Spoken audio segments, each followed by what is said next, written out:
ছাত্র জীবনে যখন আমি অনেক ছোট ছিলাম, এই দোয়া যেদিন আমি পড়েছি কোরআনে, ওই দিন থেকে আজও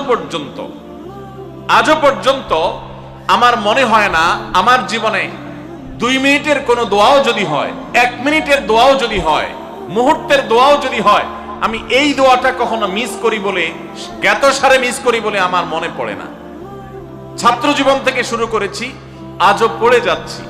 আলহামদুলিল্লাহ, আল্লাহর কাছে শুকরিয়া আদায় করে আপনাদেরকে বলতে পারি, এই দোয়ার সুফল আমি নিজের চোখে দেখেছি, আমি নিজে ভোগ করছি।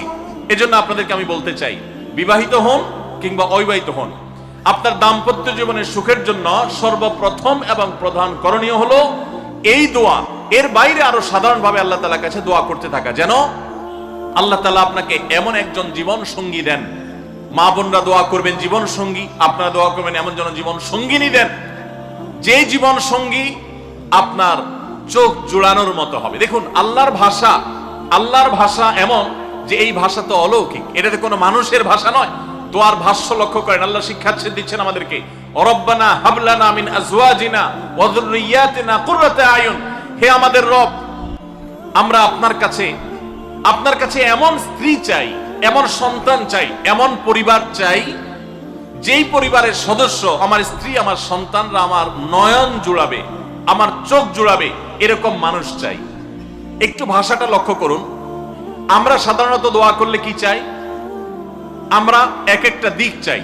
ধরুন, আপনার স্ত্রী মাশাআল্লাহ অনেক সুন্দরী, অপূর্ব সুন্দরী, তিনি আল্লাহ তাআলা তাকে অনেক রূপ লাবণ্য দিয়েছেন, কিন্তু তার যদি চরিত্রটা খারাপ হয়, তাহলে এই স্ত্রীকে আপনার নয়ন জুড়াবে, চোখ জুড়াবে, চক্ষু শীতলকারী হবে? আপনার স্ত্রীর চরিত্রও ভালো, দেখতে শুনতেও মাশাআল্লাহ সুন্দর, কিন্তু পড়ালেখা নাই, বুদ্ধিশুদ্ধি নাই, একটু বেকুব কিসিমের, তাহলে কি আপনার চোখ জুড়াবে?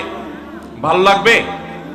আপনার স্ত্রী শিক্ষা দীক্ষাও আছে, জ্ঞান গরিমায় মাশাআল্লাহ তিনি ভালো, রিচ, সমৃদ্ধ, আবার চেহারা সুন্দর, আবার তার মধ্যে তার চরিত্রের সমস্যা নেই, কিন্তু সমস্যা কি? সমস্যা ধরুন তার ভিতরে এমন রোগ আছে, শারীরিক রোগ, যেই রোগের কারণে আপনার জন্য সেটা বড় কঠিন পরিস্থিতির মুখোমুখি হতে হয়। ধরেন দুরারোগ্য কোনো ব্যাধি আছে, মরণ ব্যাধি আছে, এমন কোন রোগ আছে যেটার কারণে আপনাকেও সাফার করতে হয়, তাহলে এই স্ত্রী কি আপনার চোখ জোড়াবে? ঠিক একই কথা স্বামীর ক্ষেত্রে প্রযোজ্য, সন্তানের ক্ষেত্রে প্রযোজ্য। আল্লাহ তাআলা এমন একটা শব্দ শিক্ষা দিয়েছেন, দেখুন, আল্লাহর কাছে চাইতেও জানতে হয়। উল্টাপাল্টা দোয়া করলে দোয়া পূরণ হয়ে যাবে, কবুল হয়ে যাবে, কিন্তু আপনার কাজ হবে না। অনেক যুবক আছে আল্লাহর কাছে দোয়া করে, আল্লাহ বেশি না, 1,05,000 টাকা চাই। কত? 1,05,000। অনেক যুবক লিখে দেয় আমাদেরকে, হুজুর দোয়া করবেন বেশি না, আমি আল্লাহর কাছে 1,05,000 টাকা চাই। আল্লাহরে টার্গেট দিয়ে দিছে, কত লাগবে? 5 লাখ। কেন? একটা বাইক কিনবে। যুবক মানুষ, রাস্তাঘাটে বাইক ছাড়া চললে ভালো লাগে না, আর একটা ভালো সেট কিনবে, না হলে ফেসবুক স্ট্যাটাস ভালো করে দেওয়া যায় না, ছবি তুলে দেওয়া যায় না। সাইফুল্লাহ ভাই ছবি তুলে দিতে বলছেন না, মাহফিলের ছবি তোলা যায় না। আর কিছু টাকা দিয়ে ছোটখাটো একটা দোকান কিছু একটা করবে, বিয়ে শাদীর ব্যবস্থা করবে, বাস, বেশি কিছু চাই না। তো আল্লাহ তাআলা 5 লাখ টাকা ধরেন আপনাকে দিয়ে দিল, সাথে একটা রোগও দিয়ে দিল, ওই রোগে খরচ হবে 6 লাখ। তাহলে আপনার এই 5 লাখের কোনো মানে আছে? আপনারা একটা প্রসিদ্ধ ঘটনা অনেকেই শুনেছেন, একটা চুটকি, যে এক যুবক দোয়া করছে, আল্লাহ তোমার কাছে আমি এমন একটা লাইফ চাই। বিশেষ করে বেকার যুবকরা এগুলো বেশি দোয়া করে, আল্লাহ তোমার কাছে এমন একটা লাইফ চাই, বেশি কিছু না, যে লাইফে 2 হাত ভর্তি টাকা থাকবে আর আশপাশে শুধু নারী আর নারী থাকবে,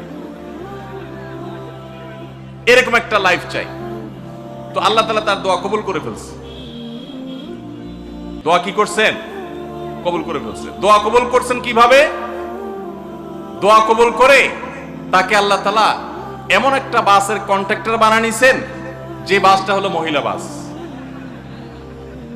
চারপাশে শুধু নারী আর নারী, সব মানুষের, আর হাত ভর্তি টাকা আর টাকা সব বাস মালিকের। দোয়া কিন্তু কবুল হয়ে গেছে। তো আল্লাহ তাআলার কাছে উল্টাপাল্টা দোয়া করলে কি হয় দেখছেন? দেখুন, দাম্পত্য জীবনে সুখের জন্য দোয়া কিভাবে করতে হবে আল্লাহ শিখিয়ে দিয়েছেন।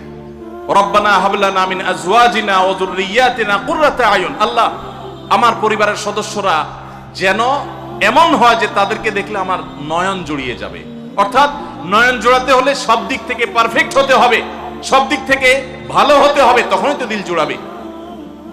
ওয়াজআলনা লিল মুত্তাকিনা ইমামা, আর আমাদের সবাইকে, গোটা পরিবারকে আপনি মুত্তাকিদের ইমাম বানায় দেন, সৎ মানুষ বানায় দেন। কারণ সৎ যদি না হয়, আল্লাহভীরু যদি না হয়, তাহলে কখনো তাদের মাধ্যমে আপনি সুখ শান্তি পেতে পারেন না। তাহলে প্রথম করণীয় দাম্পত্য জীবনের সুখের জন্য, সুখী দাম্পত্যের জন্য আল্লাহর কাছে দোয়া করতে থাকা। সূরা ফুরকানের ৭৪ নম্বর আয়াত, এর পাশাপাশি আরো যত আয়াত আছে, অথবা সাধারণভাবে আপনি আল্লাহর কাছে, আল্লাহ আমি ভালো সঙ্গী যেন পাই সেজন্য দোয়া করতে থাকবো। আল্লাহ আমাদেরকে তৌফিক দান করুন। নাম্বার 2, জীবন সঙ্গী নির্বাচনের ক্ষেত্রে দিনদারিতাটাকে অগ্রাধিকার দেওয়া। কোনটাকে অগ্রাধিকার দেওয়া? ধার্মিকতাকে অগ্রাধিকার দেওয়া। নবী করিম সাল্লাল্লাহু আলাইহি সাল্লামের প্রসিদ্ধ একটা হাদিস আপনারা অনেকে শুনেছেন, তিনি বলেছেন তুনকাহুল মারআতু লিআরবা, 4টি জিনিস দেখে সাধারণত মেয়েদেরকে বিয়ে করা হয়, বা মেয়েরা ছেলেদেরকে বিয়ে করে। 4টি জিনিস, সে 4টি জিনিসে একটি হলো লিমালিহা, সাধারণত পয়সা করে দেখে বিয়ে করা হয়।